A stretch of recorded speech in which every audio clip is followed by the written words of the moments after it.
Actuellement, 22 pays africains mettent en œuvre l'initiative pour la transparence dans les industries extractives, ITIE, dont 5 sont de l'Afrique centrale, le Congo-Brazzaville compris. Ce sont donc ces coalitions publiées Ce que vous payez Afrique centrale qui se retrouvent à Pointe-Noire pour célébrer le 10e anniversaire de Publier ce que vous payez.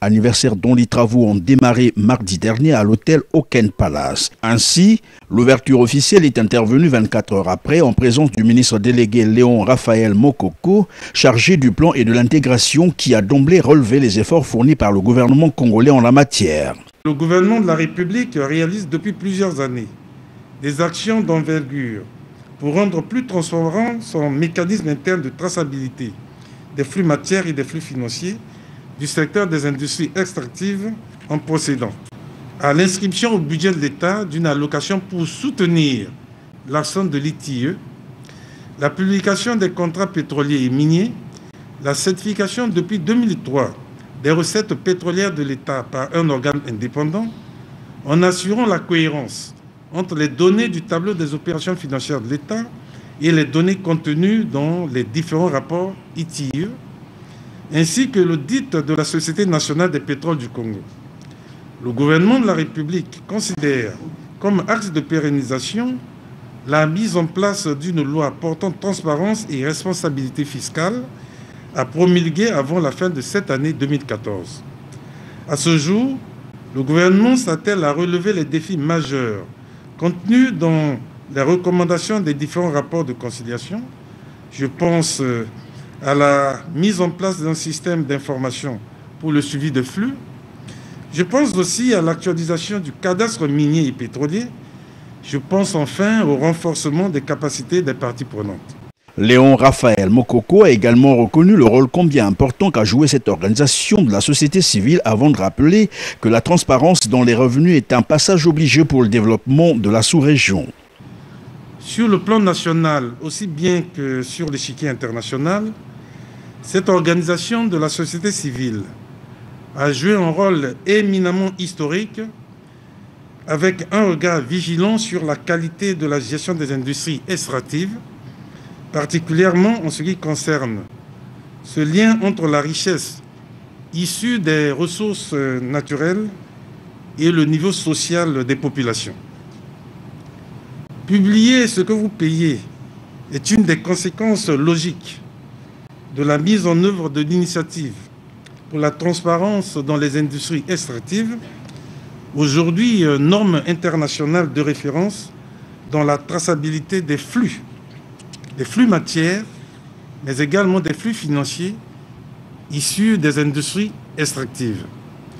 En effet, toutes les simulations macroéconomiques arrivent à la conclusion selon laquelle une partie de la population demeurera nécessairement marginalisée si les politiques publiques n'incluent pas la dimension filet social dans la stratégie pour élargir la distribution du pouvoir d'achat et créer les conditions d'une croissance inclusive.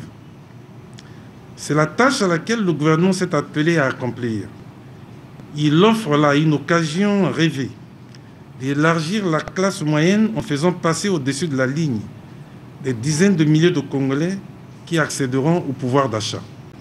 Publier ce que vous payez est un réseau mondial d'organisations de la société civile unies dans leur appel pour que les revenus pétroliers, gaziers et miniers constituent la base d'un développement durable et améliorent les vies des citoyens dans les pays riches en ressources. Or, il se trouve que la région Afrique centrale est celle qui décrit malheureusement le paradoxe de l'abondance. Les populations considèrent les ressources extractives comme une malédiction du fait que ces revenus sont liés aux conflits, endettement, pauvreté, corruption, pour ne citer que ces mots.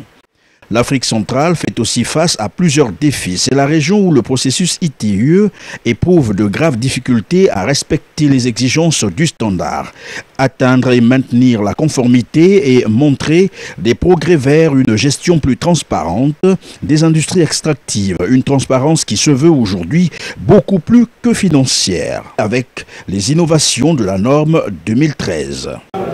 Essentiellement, comme vous savez, c'était un atelier de formation sur la nouvelle norme de l'ITIE. On a développé une nouvelle stratégie qui ne touche pas seulement à la transparence financière des industries extractives, c'est-à-dire au paiement que les entreprises font à l'État et ce que l'État reçoit.